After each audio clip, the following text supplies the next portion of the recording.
નમસ્કાર મિત્રો સ્વાગત છે તમારું અમારી યુટ્યુબ ચેનલમાં। આપની સાથે હું છું પિનલગીરી ગોસ્વામી। આજના વેધર એનાલિસિસમાં વાત થશે આજે તારીખ 3 ઓગસ્ટથી લઈને 15 ઓગસ્ટ સુધી ગુજરાતમાં કેવું રહેશે હવામાન। અત્યારે વરાપનો રાઉન્ડ છે, કેટલા દિવસ વરાપનો રાઉન્ડ રહેશે અને વરાપના રાઉન્ડની અંદર પણ કઈ જગ્યાએ વધુ વરસાદ થઈ શકે છે, તમામ પ્રકારની માહિતી આ એક વિડીયોમાં તમને મળી જવાની છે।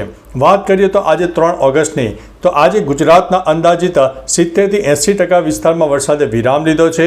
આંશિક વાદળોનો રાઉન્ડ, તો કોઈ જગ્યાએ એક વરસાદી માહોલ પણ સર્જાયો છે।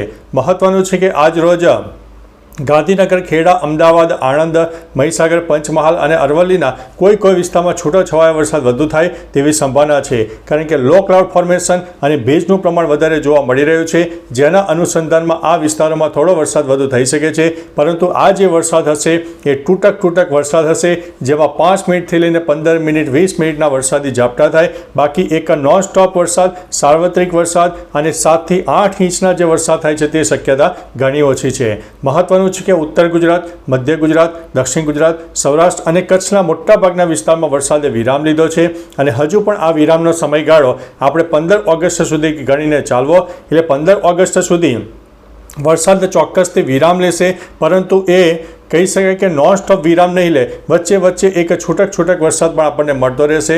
અને મહત્વનું છે કે જે જગ્યાએ લો ક્લાઉડ ફોર્મેશન સર્જાય અને જે આ સિસ્ટમ વધારે સક્રિય બને, તો જે તે વિસ્તારો હોય, ગામ હોય, શહેર હોય, જિલ્લામાં તે વરસાદ તૂટી પડતો હોય છે। એટલે આપણને આવો એક અનબેલેન્સવાળો વરસાદ જોવા મળે તેવી પણ સંભાવના છે। આગામી તારીખ 4 તારીખ 5 તારીખે પણ વરસાદનો એક કહી શકાય કે રાઉન્ડ ખૂબ જ ઓછો છે, છૂટાછવાયા વરસાદની શક્યતા રહેલી છે। મહત્વનું છે કે તારીખ 6 અને 7 તારીખે બાદ એક સામાન્ય વરસાદની સિસ્ટમ સક્રિય થાય, જે ગુજરાતમાં થોડો ઘણો વધુ વરસાદ આપશે, પરંતુ સાર્વત્રિક વરસાદનો માહોલ તે વિસ્તારોમાં પણ નહીં જોવા મળે। આવું વાતાવરણ આપણને 15 તારીખ સુધી જોવા મળે। એકંદરે 3 થી લઈને 15 તારીખ સુધીમાં એક વરસાદનો એક વિરામનો મોટો રાઉન્ડ આવી રહ્યો છે, છૂટક વરસાદ આપણને જોવા મળનારો છે।